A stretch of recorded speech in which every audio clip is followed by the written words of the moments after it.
Hey, what's going on, guys? Joe with Rip It Outdoors, and today I'm going to be going over my current 2023 bow setup leading into this archery season. So let's get to it.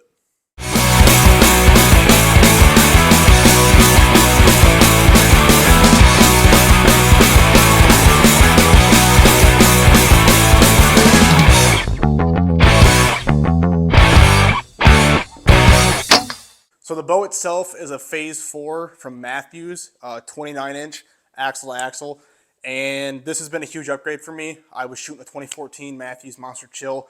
Love the bow. I've always loved that bow, but I figured this year, after having a great season last year, it was time to get something new. So it's in the granite color, I guess. I think that's what it is. Absolutely love the color. It's a great looking bow, and honestly, this thing feels amazing. It shoots great, feels great. Nothing really else I guess I can talk about that besides saying it feels great. So just kind of moving along, I'll go right into the arrow rest. It is the QAD. I shot one last year on my Monster Chill, and I absolutely loved it. I like having the fact that when I push it up, I got the little fingers on the side that will hold the arrow in place. That way, if I, end up having an arrow knocked and I'm walking around, I don't got to worry about the arrow falling off if I got to move or whatnot. This year, I will be doing my first elk hunt out in Colorado, so I'm kind of preparing to hopefully have an arrow knocked and have to move with it knocked and then just be able to pop my rest up. I've also had that on deer where I, pop my rest up and something's either happened to where I've had to move really awkwardly, bend at the waist and the tree stand, some way to get an angle to actually take a draw, and it just helps keep my arrow there. And I've never had an issue with the rest not dropping out of the way. What I have had issues with, though, after shooting it in a lot of reps and a lot of arrows through it, right in the middle, basically where it pops up and the arrow going across, it does squeak a little bit once that material kind of gets worn down. So the best way I found, I've put string wax on there. That helped for a little bit. Moleskin's the best option. That's what's held up the best. And it's just from a lot of reps being shot through the bow. I've had the bow for about a month, and I've put hundreds of arrows through it already. And it just started doing it a couple days ago. So moving to the sight. The sight is an HHA Tetra single pin roller. This will be changing for elk and deer season this year. I will be running the single pin for turkey season. My turkey season starts at the end of April, so I don't plan on getting the multi-pin for this sight yet. I probably won't get that till the end of May, June timeframe. But the single pin is going to be my turkey setup. And going into the off season of 2023, it's going to be my competition target setup. Hopefully this year I get to actually get into some competitions and just overall shooting more target, 3D target style anyways. So I used this sight last year as well, and that's kind of when I realized that I definitely wanted a multi-pin, even for whitetail. I had a couple times where I was at full draw, and the deer, ended up moving back what probably was about from a 20-yard shot to end up being about like a 35 or 40. And it, more or less for me, it's more of a comfort thing to where I can just say, okay, hey, I can drop down to my second pin and I know I'm going to be fine, versus trying to kind of guesstimate and learn my holds on a black line with one green dot. So the multi-pin is definitely going to be the way I'm going to go this year. And just from talking from a lot of my friends who do get to hunt out west and who live out west and do a lot of bow hunting, it's definitely one of their big recommendations. So that's something I will be doing this year later on, and I'll be doing a review over that. With the sights, I was running the CB Tactics Hybrid 3-pin roller. There was just a few things I didn't like about the sight itself, and that's why I switched back to this, because I like this a lot more. It feels better, it looks better to me, and I like the setup of the roller better. So I'll also be doing a video on that later as well. So going into stabilizers, I guess, because that's right here, I am running a 10-inch front bar. I'm not running a back bar right now just because I've never shot them. This year I am going to experiment with them. I got a couple friends who shoot them, and they're going to let me try out their back bars and just kind of see what I like and see if it's something I'm actually going to run. I usually never run stabilizers. Going through high school and last year when I bow hunted, after I got back and moved back to Michigan and stuff, I've never ran a stabilizer ever. Last year I ended up running it though because I had a Tacticam mounted to the front of it, And this year, after last year, just kind of actually shooting a lot more with the stabilizer, even with the camera off, I kind of liked it. So I decided this year I was going to run a stabilizer as well. This is the Mathews stabilizer. I did it because I'm one of those people where I got to have color match things. It's just a weird thing with me. So I went with the granite stabilizer from Mathews. There's obviously a lot of other options out there and a lot more cheaper options to explore. Flipping the bow around, so we got the quiver and arrows. So the quiver is going to be about the only thing that's not brand new or color matched exactly. This was a quiver that was on my old Monster Chill. It's been on there for years, and the biggest reason why I like it is the way it mounts. The mount itself, so this is a Alpine quiver. So the way it mounts is it's just a simple little bracket here. I guess you'd call it a bracket.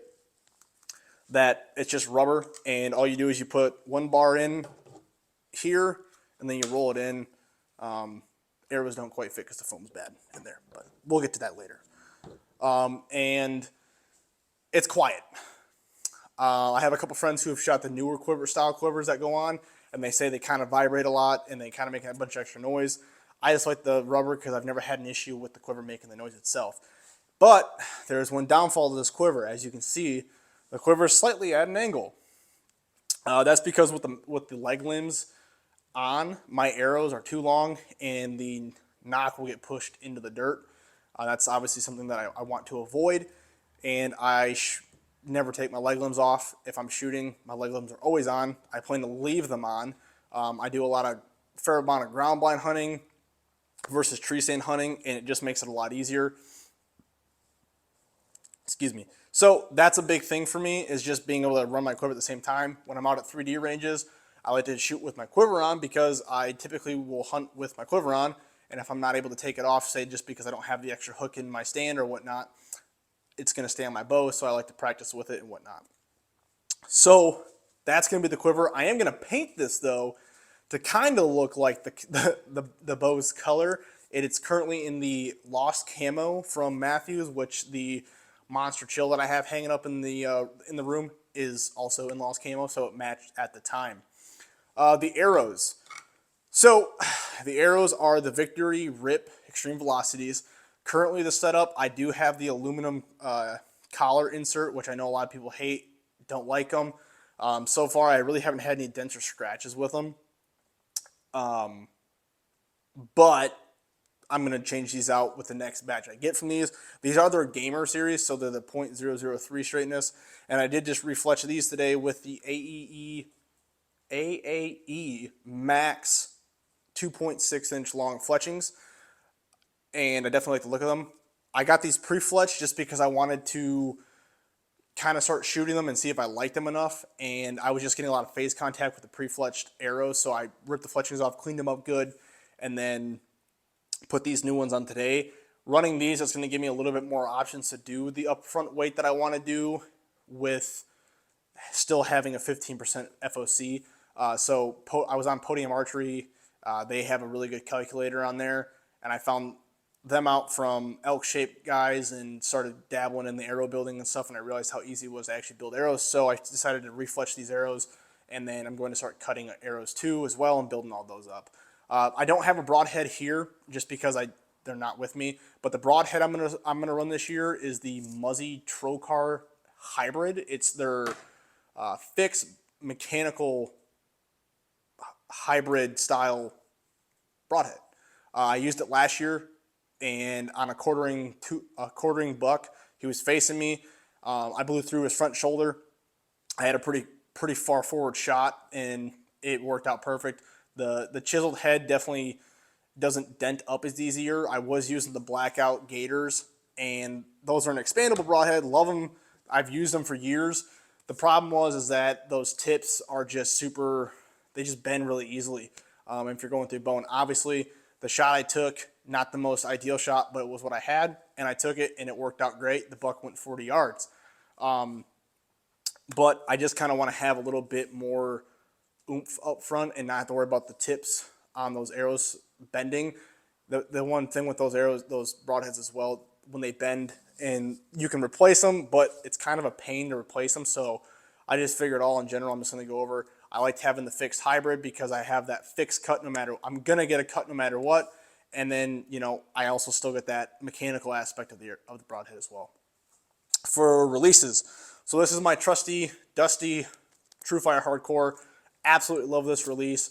I've been shooting this release for a while. It's totally adjustable, trigger, sensitivity, length of it, everything. So that's going to be my primary release for this year. I did, however, decide to buy a thumb release. This is the TrueFire 4-finger. It's not the most expensive one out there, but I decided to buy it because I wanted to see what all the hype was about.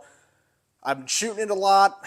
I like it, but I do think personally, just because obviously I definitely don't have the technique perfect with these, just because I'm new to shooting these. I've only been shooting this for about a couple weeks now.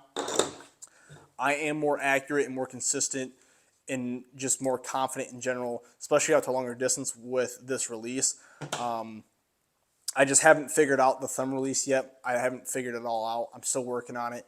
So the one thing I do like about this is it does give me an option. There's a little hole back here to run a string through. I'll probably make like a paracord bracelet so that I can actually have it attached to my wrist at all times, just so that I don't have it fall out of my pocket or anything like that, and I can keep it attached to me while I'm walking around, hunting, stalking, and stuff like that. But when it comes to target season, my goal is to hopefully have this down pat and kind of use it, because I do like not having to always have a wrist release on. Excuse me, a wrist release on. So those are my two releases I'm dabbling with. I may try a different 4-finger or a thumb button. I got a couple buddies who are running the UVs, and I've heard a lot of great things about those. So I might try that out this year too. I don't really know. I'm kind of dabbling with everything and experimenting with different things, different arrows, different releases. Sight-wise, I'm just going to get the 4-pin, and I'm going to stick with the HHA. I've loved this sight since I got it, and I don't plan on changing out. I tried the CBE because I was going to leave this on the old bow, and then I decided to take it back off and put it on. So that's my current 2023 bow setup. Not much else to it. I guess it's pretty much a pretty standard bow. One thing I didn't mention is I am running just the standard factory strings, but I am going to probably swap these out and get some custom strings made, just because, well, you know, they're custom, and I can get Rip It Outdoors on these little knobs. So, yeah, that's cool. Anyways, that's my 2023 current archery setup. If you guys like this video, subscribe, like, comment, or, you know, all that stuff that real YouTubers say and not some dude. I'm going to try to start posting more videos like this, whether it's archery-based, overland-based, firearm-based, fishing-based, all that kind of stuff, outdoorsy stuff. That's what we do here, or what I do here. And be sure to follow the Instagram. That's right, I'm more active there right now. But it's going to hopefully, we're going to turn the notch up a little bit, and hopefully start getting more videos out to you guys on YouTube. So, without further ado, I don't really know how to end these, so that's going to be the ending. Stay safe, and we'll see you guys on the next one.